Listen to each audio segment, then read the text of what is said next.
이렇게 두 부분인데 우리 계속 이어서 한 목소리로 짧습니다. 이게 두 부분이지만 몇 절이 되지 않습니다. 그래서 우리가 다 같이 한 목소리로 하나님의 말씀을 합독해서 받들어 읽습니다. 저와 여러분들이 한 목소리로 주님의 이름을 함께 받들어 읽겠습니다. 다 같이 봉독합니다. 시작. 예수께서 가시다가 날 때부터 눈먼 사람을 보셨다. 제자들이 예수께 물었다. 선생님, 이 사람이 눈먼 사람으로 태어난 것이 누구의 죄 때문입니까? 이 사람의 죄입니까? 부모의 죄입니까? 예수께서 대답하셨다. 이 사람이 죄를 지은 것도 아니요 그의 부모가 죄를 지은 것도 아니다. 하나님께서 하시는 일들을 그에게 드러내시려는 것이다. 우리는 나를 보내신 분의 일을 낮 동안 해야 한다. 아무도 일할 수 없는 밤이 곧 온다. 내가 세상에 있는 동안 나는 세상의 빛이다. 예수께서 또 말씀하셨다. 나는 이 세상을 심판하러 왔다. 못 보는 사람은 보게 하고 보는 사람은 못 보게 하려는 것이다. 예수와 함께 있던 바리새파 사람들이 이 말씀을 듣고 나서 말하였다. 우리도 눈이 먼 사람이란 말이요? 예수께서 그들에게 말씀하셨다. 너희가 눈이 먼 사람이라면 도리어 죄가 없을 것이다. 그러나 너희가 지금 본다고 말하니 너희의 죄가 그대로 남아있다. 아멘. 기도합시다. 할렐루야. 살아계신 주님, 주님의 사랑과 은혜 감사를 드립니다. 오늘도 아버지 하나님 여러 가지 형편과 처지, 하나님 또한 이 코로나로 엄중한 이 상황 속에서도 우리가 주님을 기억하며 주님께서 정하신 이 거룩한 주일에 하나님을 예배할 수 있도록 우리의 마음과 생각을 붙들어 주시니 감사합니다. 우리 사랑하는 참믿음 성도님들, 비록 몸으로 한 공간에 있을 수 없는 여러 가지 사정과 형편이 있지만 주여 저들의 마음과 중심이 이곳에 함께하게 하여 주옵소서. 그래서 우리 주님이 감격하시고 기뻐하시는 주님 인정하시는 온전한 예배를 드리는 다 예배자가 될 수 있도록 주여 우리 참믿음 성도님들을 변화시켜 주옵소서. 새로운 은혜를 부어 주옵소서. 오늘도 아버지 예배에 참석하고 주의 말씀을 사모하며 갈급한 심령으로 우리의 양식으로 내려주실 주의 은혜의 말씀을 사모합니다. 주여 진리의 말씀으로, 생명의 말씀으로, 능력의 말씀으로 우리에게 허락하여 주옵소서. 오늘도 아버지 부족하고 연약한 죄인이 주의 말씀을 대언합니다. 오직 성령의 능력의 오른손에 붙들어 주시고 하나님의 진리의 말씀을 대언하는 통로로만 사용되게 축복하소서. 말씀을 전파하는 자나 받는 자 모두에게 주님의 한량없는 자비와 성령의 충만한 은혜가 역사하게 하여 주옵소서. 감사드립니다. 축복합니다. 예수님의 이름으로 감사하며 기도합니다. 아멘. 자, 오늘 이제 요한복음 13번째 설교입니다.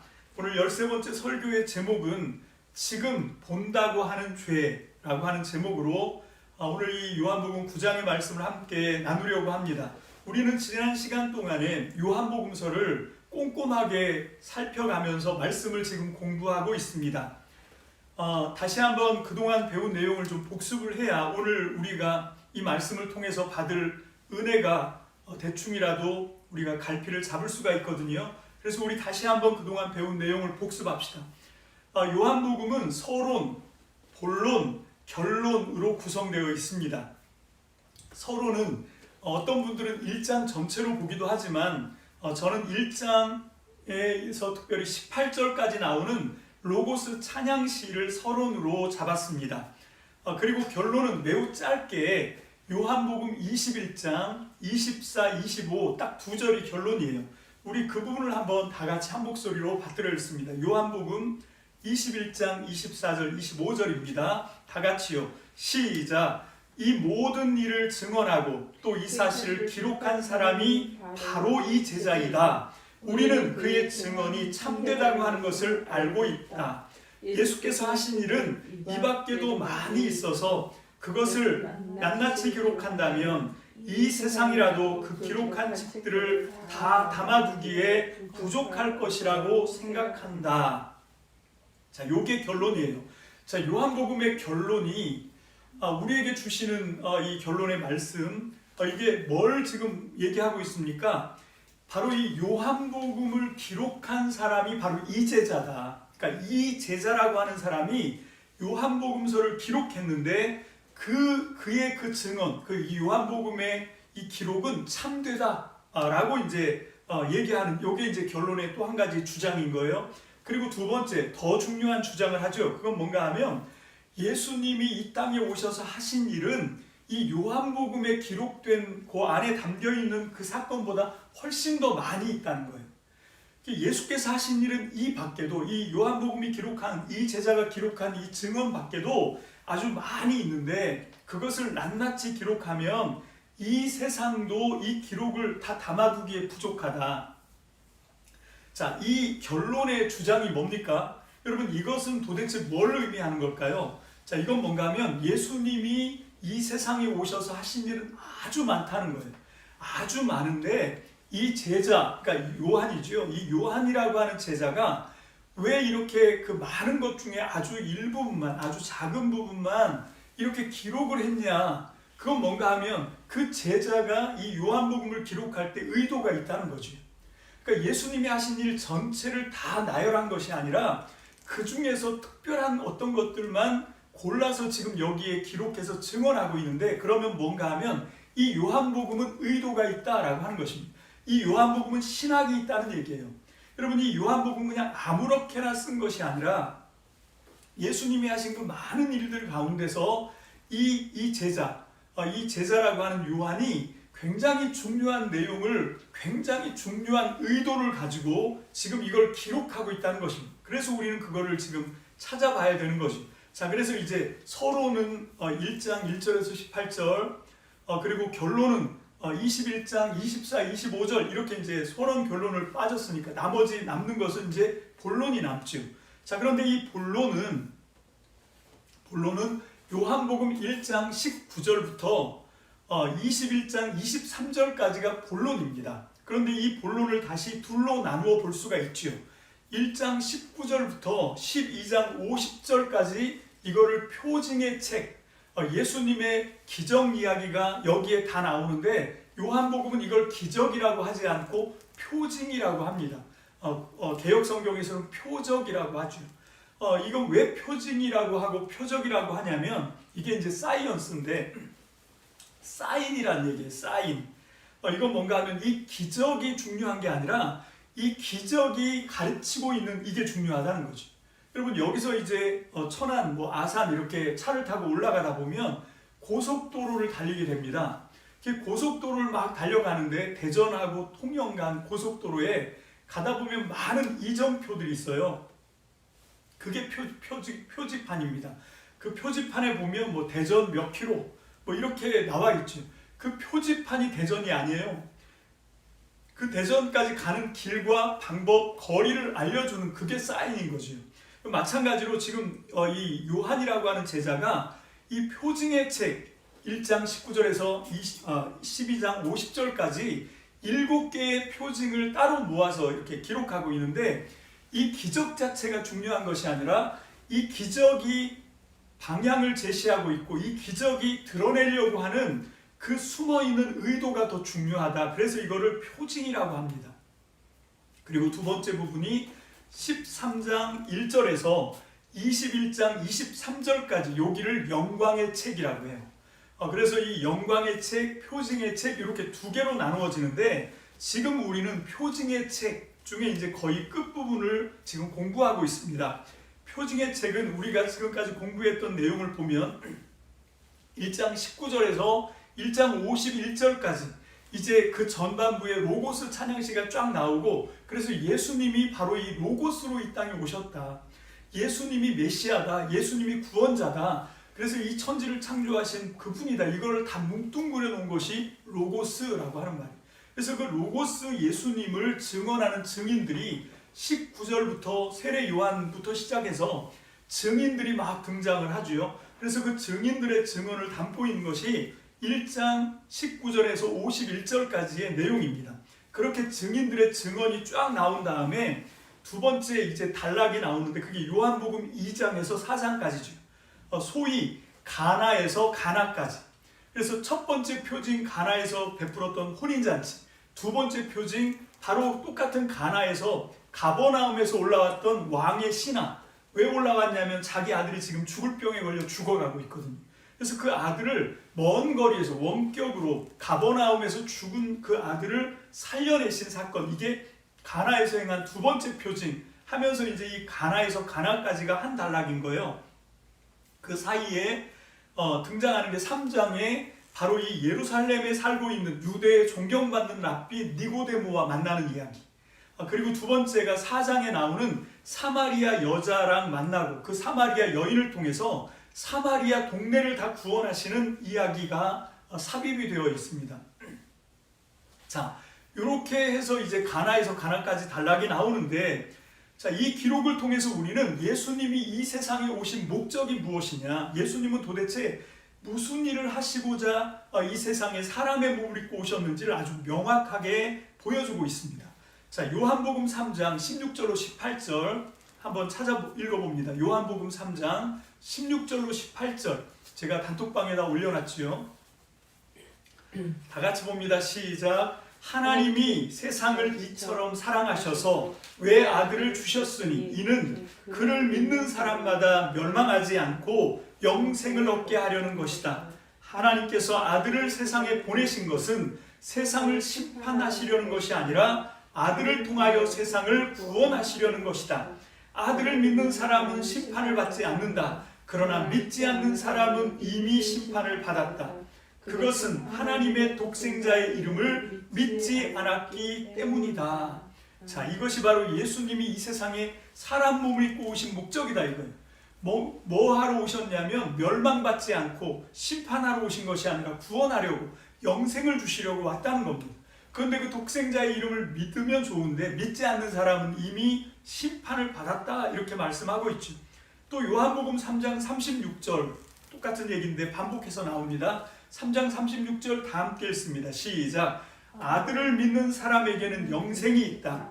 아들에게 순종하지 않는 사람은 생명을 얻지 못하고 도리어 하나님의 진노를 산다. 자, 이게 두 대조적인 구가 이렇게 나열되어 있는 것이죠. 자, 여기에 보면 이렇게 나열을 하고 있는데 믿는 사람과 안 믿는 사람 얘기를 하고 있는 거죠. 믿는 사람은 영생을 얻고 안 믿는 사람은 영생을 얻지 못하고 도리어 하나님의 진노를 받게 된다. 진노 아래 떨어진다 이렇게 얘기하는 내용이거든요. 근데 여기서 이 요한복음은 이 단어를 살짝 바꾸죠.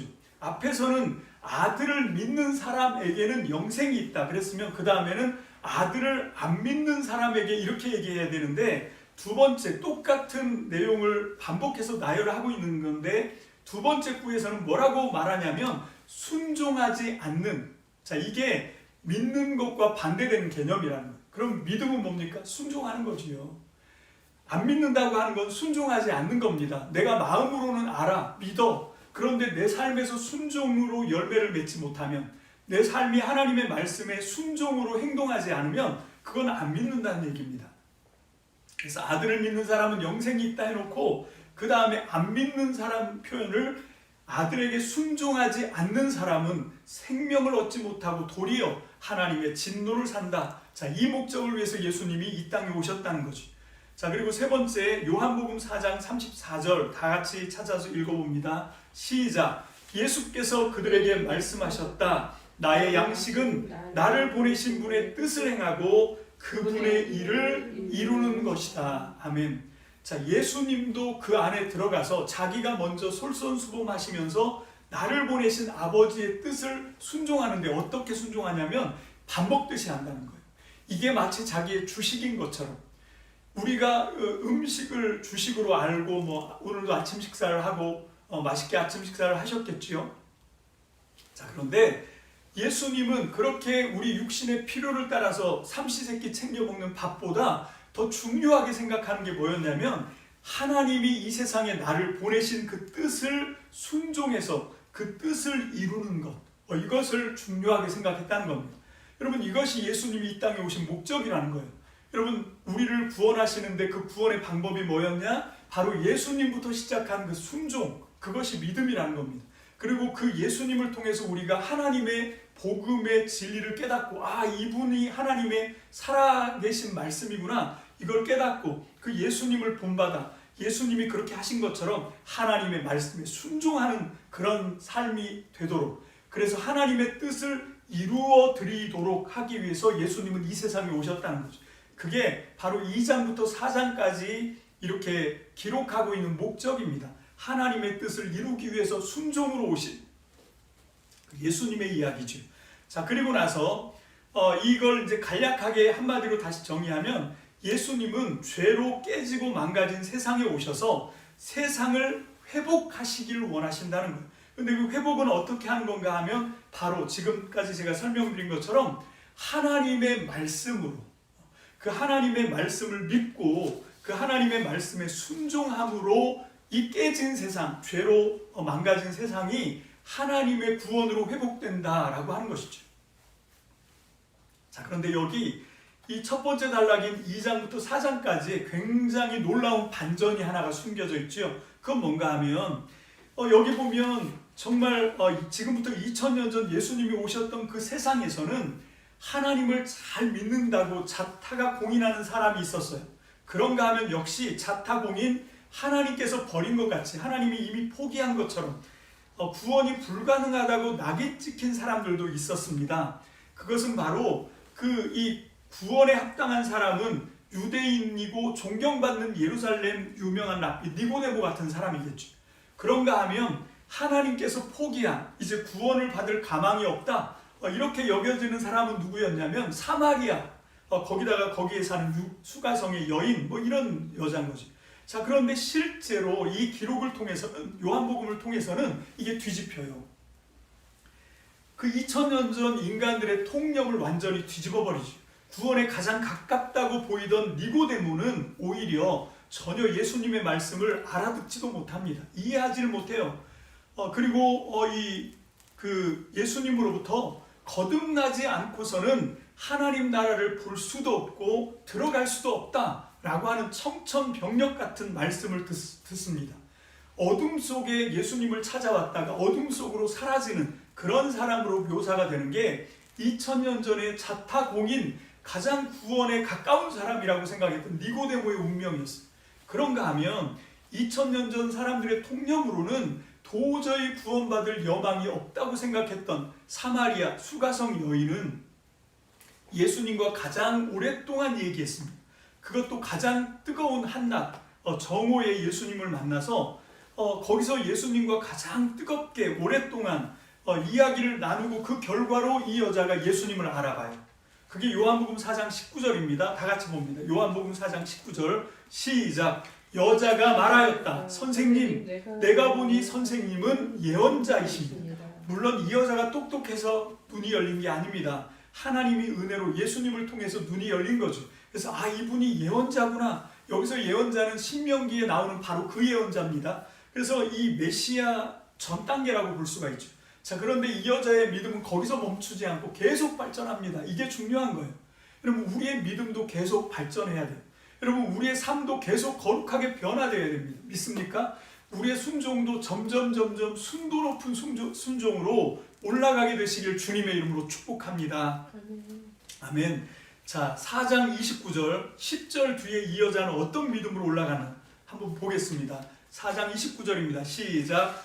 내가 한 일을 모두 알아맞히신 분이 계십니다. 와서 보십시오. 그분이 그리스도가 아닐까요? 자, 같은 공간에 살아가지만 서로 얼굴 마주치는 것이 너무 무섭고 두려워서 이 여자는 남들 다 낮잠 자는 그 시간에 자기 혼자서 외롭게 물을 기르는 그 고단한 인생을 살았던 여인이에요. 왜? 딱 한 가지 이유예요. 그 같은 동네 사람들하고 얼굴 마주치기 싫어서, 무서워서. 그런데 그랬던 여자가 자기 발로 동네 사람을 찾아갑니다. 그리고 구원의 확신에 차서 뭐라고 말합니까? 내가 메시아를 만났습니다 하고 선포하는 거예요. 요한복음 최초의 복음 전도자로 나오는 겁니다. 구원의 여망이 가장 희박하다고 생각했던 그런 이 사마리아 수가성 여자가 사마리아 성을 복음으로 뒤집는 최초의 복음 전도자가 되었습니다. 여러분, 이게 이 첫 번째 단락의 아이러니, 이 첫 번째 단락의 패러독스, 첫 번째 단락의 반전, 대반전이죠. 자, 그리고 이어져 나오는 것이 5장에서 9장까지 또 한 단락을 이룹니다. 자, 여기서는 유대인들의 종교적인 그것이 이제 문화로 정착된 특별한 명절과 안식일을 소재로 삼아서 예수님께서 세상을 구원하신다는 것의 실제적인 의미를 더 명확하게 드러내고 있는 그런 말씀이에요. 5장은 안식일, 6장은 유월절 명절, 그리고 7장, 8장은 초막절을 소재로 다루고 있어요. 그래서 참 안식, 참 생명, 참 빛을 주시는 것이 예수님이 이 땅에 오셔서 목적하시는 구원을 이루는 구체적인 내용이다 라고 이제 설명을 하고 있는 굉장히 뛰어난 구성입니다. 자, 오늘 이 9장에서는요 바로 이 5장부터 8장까지의 내용을 한 편의 상황극을 통해서 안식일의 완성, 참 안식이 무엇인지를 명확하게 제시를 하고 있고, 유월절 명절의 완성인 생명이라고 하는 것이 무슨 의미가 있는가를 명확하게 또 제시하고 있고, 그리고 초막절 행사를 통해서는 생수와 참빛, 이게 도대체 뭘 의미하고 있는가를 여러분 이 한편 상황극을 통해서 깔끔하고 명료하게 마무리하는 것 같은 굉장히 뛰어난 그런 구성이고, 이 9장은 그래서 되게 중요한 말씀이에요. 앞에 나오는 그 안식일, 그리고 유월절 명절, 그리고 이 초막절에 대한 그 설교는 제가 했던 4주 전, 3주 전, 2주 전 설교를 여러분들이 우리 우리 밴드에 들어가셔서 다시 들어보시고, 밴드의 유효기간이 지나갔으면 유튜브에도 올라가 있으니까 찾아서 꼭 잘 들어보시고, 이 요한복음을 통해서 우리에게 제시하려고 하는 예수님의 구원을 구체적으로 참 안식이 뭔가 하는 의미, 그리고 참 생명은 도대체 어떤 의미인가, 그리고 또 이 초막절을 소재로 삼아서 예수님이 생수, 그리고 참빛, 이것은 도대체 지금 우리와 어떤 연관관계가 있는가를 잘 이해를 하시는 것이 오늘 설교를 또 듣는데 가장 중요한 전제 조건이다 라고 할 수 있어요. 자, 오늘 등장하는 날 때부터 눈먼 사람을 두고 일어나는 여러 가지 해프닝을 통해서 참 안식, 참 생명, 그리고 참 인생의 생수와 빛을 받아들이고 구원을 완성한 사람의 모델을 우리한테 제공하고 있는 거죠.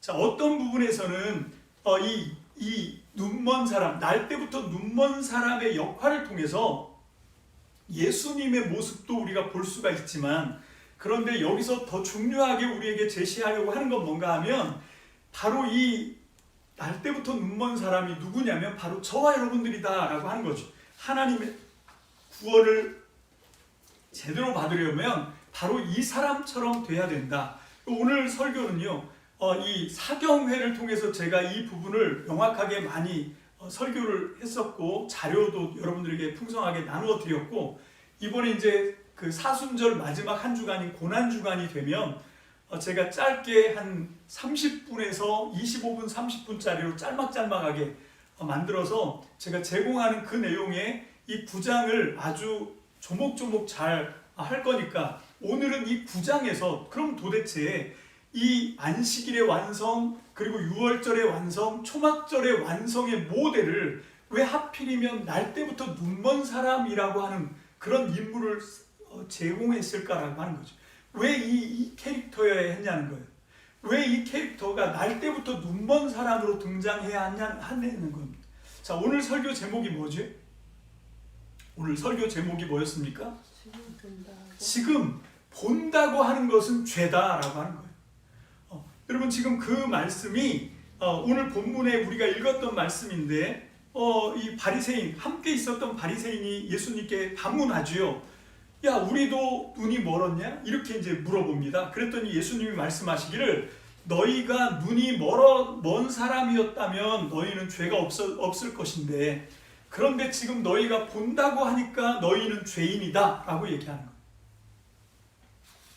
자, 이게 무슨 선문답 같은 얘기고 무슨 수수께끼 같은 말씀인 것 같이 생각되지만, 여러분, 이거는 어떤 의미를 갖고 있는지 오늘 설교는 제가 이것만 짚고 넘어가려고 합니다. 왜 하필이면 안식일의 완성, 그리고 유월절의 완성, 초막절의 완성, 그것이 이제 우리에게 구체적으로 구원이라고 하는 건 이런 거야 라고 명료하게 제시하고 있는 구원에 대한 확실한 어떤 제시인데 왜 그거를 상황극으로 드러내는 주인공이 날 때부터 눈먼 사람이어야 하냐는 거지요.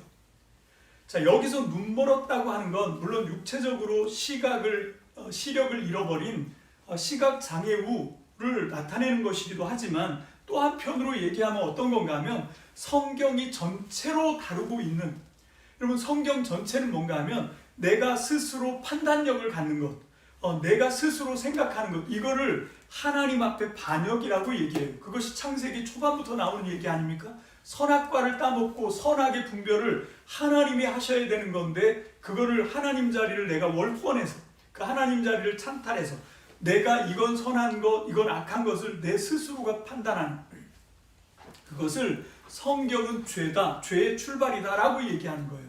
자, 그럼 구원의 완성은 뭐냐? 눈먼 상태로 돌아가야 된다는 겁니다. 여러분, 눈이 멀었다고 하는 건 뭔가 하면 내가 내 스스로 뭘 볼 수 있는 게 아니죠. 여러분, 내가 스스로 뭘 볼 수 있는 게 아닌 것처럼 우리도 영적으로 어떻게 해야 되냐면, 물론 우리가 판단력이 있어요. 우리에게도 선입견이라고 하는 게 있습니다. 관점이라고 하는 게 있지요. 근데 그걸 가지고 살아가니까 세상이 지옥이 되는 거예요. 사람마다 사고가 틀리거든요. 생각이 다릅니다. 시각 차이가 있거든요. 그것 때문에 지금도 다툼이 일어나고 그 갈등과 다툼이 끊이질 않는 것이에요. 여러분, 특별히 예수를 믿는다고 하는 사람들조차도 왜 연합을 하지 못하냐면 하나님의 말씀을 기준으로 해서 살아가기보다는 자기 생각으로 살거든요. 심지어는 예수님을 믿고 하나님을 믿고 따르는 것도 하나님의 말씀에 입각해서 가야 되는데 그게 아니라 자기 느낌입니다. 내가 생각할 때 이게 하나님을 잘 믿는 것 같아. 그러면 그쪽으로 가는 거죠. 그러면 어떻게 되냐? 나는 하나님을 믿는다고 하는 짓인데 바리새인 같은 짓을 하는 거예요. 여러분, 예수님이 오셔서 이 회칠한 무덤이라고 정말 심한 욕을 먹었던 그 바리새인들처럼 오늘 이 시대에도 나는 기독교인이라고 생각하고 나는 나름 믿음이 좋다고 생각하는 사람들이 오히려 세상을 위험하게 만들고 힘들게 만드는 그런 일에 앞장서는 그런 삶을 보게 되는 것이죠. 그렇게 됐던 이유가 무엇인가? 바로 자기 의견, 자기 생각이다라고 하는 것입니다. 그래서 오늘 예수님은 6월절의 완성, 안식일의 완성, 초막절의 완성의 모델로 제시를 하면서 바로 이 사람을 날 때부터 눈먼 사람으로 제시하고 있어요. 여러분, 오늘 우리가 어떤 태도와 어떤 자세로 신앙생활을 해야 하는가? 여러분, 우리는 우리의 어떤 생각, 우리가 갖고 있는 어떤 선입견, 이걸 가지고 우리의 느낌, 이런 걸 가지고 우리가 신앙생활을 해나가는 그런 삶이 아니라 하나님의 말씀, 그 하나님의 말씀을 철저하게 순종하는 그런 믿음의 태도를 확립해야만 합니다. 오늘 이 시대에 말씀이 실종되었다라고 하는 이유가 뭡니까? 여러분, 홍수가 나면 물이 엄청 많아요. 근데 물이 많아서 일어나는 것이 물난리 아닙니까? 그게 홍수예요. 그런데 그때가 되면 온 천지가 물인데 천지의 물이 완전히 범람하고 있는데 마실 물은 없습니다. 마찬가지로 우리가 믿음이라고 하는 건 뭔가 하면 이렇게 말씀의 홍수 없는 곳이 없지요. 방송만 틀어도 유튜브만 들어가도 얼마나 기가 막힌 설교가 많습니까? 근데 그게 말씀이 아닙니다.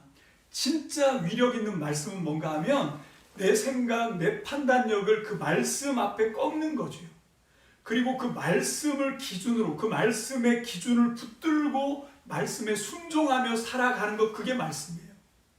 저는 묻습니다. 여러분들의 삶에 말씀이 있습니까?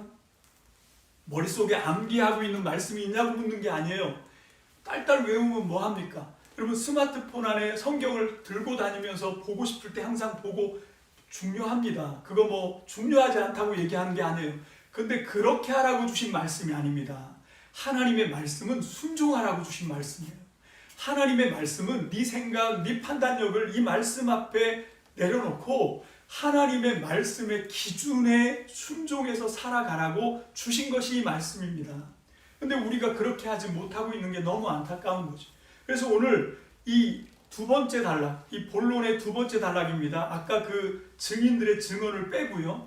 2장, 4장이 첫 단락이고 5장, 9장이 두 번째 단락, 그리고 10장에서 12장이 세 번째 단락으로 이렇게 포진되고 있는데 그 중간 단락의 결론을 이 9장에서 내면서 바로 이 안식일의 완성, 유월절의 완성, 초막절의 완성, 그것은 풀어서 설명하면 무엇이 하나님 안에서 진짜 안식이냐, 또 무엇이 하나님 안에서 진짜 생명을 얻는 거냐, 그리고 무엇이 하나님이 주시는 생수와 참빛을 누리는 삶을 사는 거냐, 그것은 어떻게 사는 거냐면 날 때부터 눈먼 사람처럼 사는 거다라고 하는 거죠. 날 때부터 눈먼 사람은 자기의 능력으로는 아무것도 볼 수가 없어요. 우리는 그럼 그것을 무엇으로 봐야 됩니까? 참빛을 통해서 봐야 되는 거죠. 그래서 예수님이 참빛이에요. 우리는 무엇을 통해서 이 세상에서 내가 살아가야 되는 여러분 삶의 걸음을 걸어갈 수 있습니까? 하나님이 내려주신, 그리고 그것을 육신으로 보여주신 예수님을 통해서, 참 말씀이신 로고스이신 예수님을 통해서 우리는 하나님의 말씀에 순종하는 삶을 걸어갈 수가 있다는 것이죠. 여러분, 이것이 오늘 이 두 번째 단락, 이 표징의 책의 두 번째 단락의 결론입니다. 그래서 바로 이 안식, 그리고 유월절, 초막절을 완성한 인물로, 주인공으로 캐스팅됐는데, 그게 누구냐면 날 때부터 눈먼 사람이라는 거죠.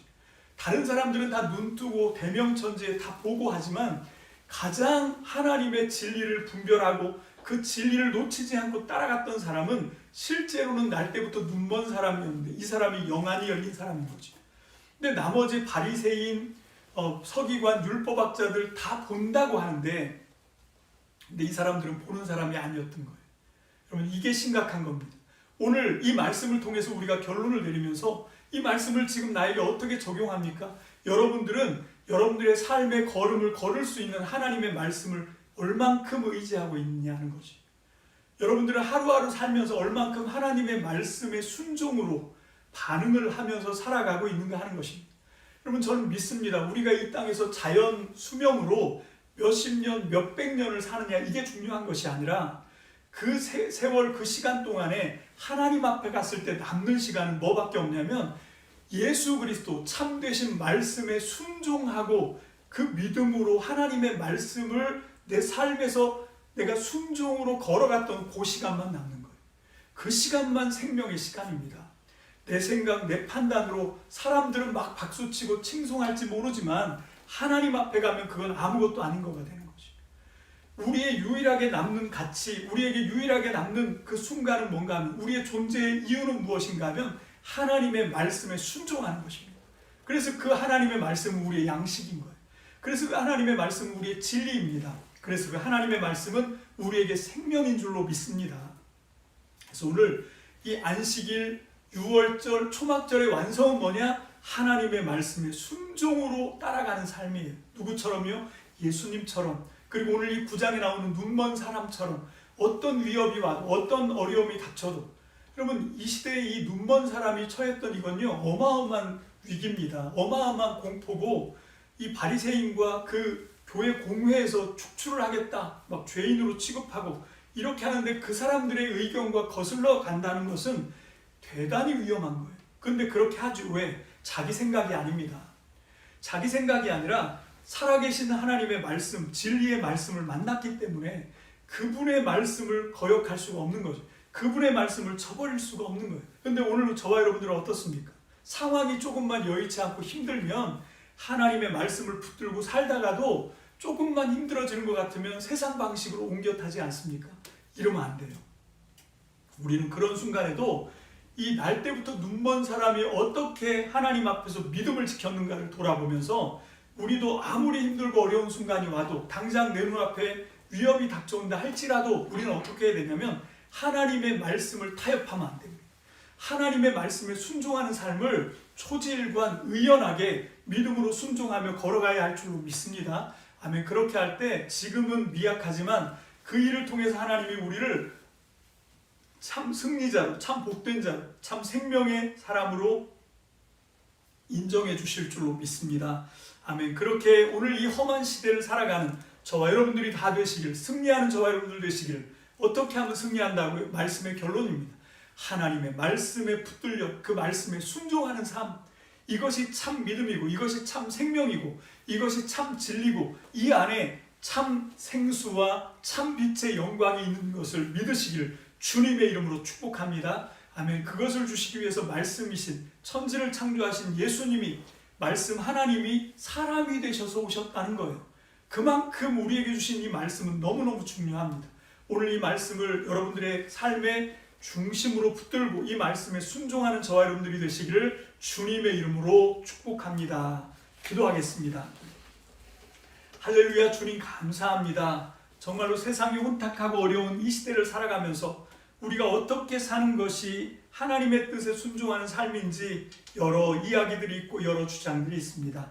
하나님, 그런 이 삶의 소용돌이 속에서 하나님 오직 성령의 감동으로 주신 하나님의 말씀에만 감응하는, 하나님의 말씀에만 순종으로 반응하는 우리 참믿음 성도와 제가 될 수 있도록 주님 은혜를 베풀어 주시옵소서. 이 힘들고 어려운 시대를 살아가는 저와 우리 참믿음 성도들의 그 수고와 어려움을 아시는 주님, 더욱더 강력한 성령의 은혜로 덮어주셔서 아버지 하나님, 많은 어려움을 통과했던 믿음의 선진들처럼 우리 참믿음 성도님들과 부족한 종도 이 시대 가운데 하나님의 말씀에 순종함으로 참 승리자의 반열에 올라설 수 있도록 주여 역사하여 주시옵소서. 전폭을 주님께 맡겨드립니다. 감사드리옵고 예수님 이름으로 축복하며 기도합니다.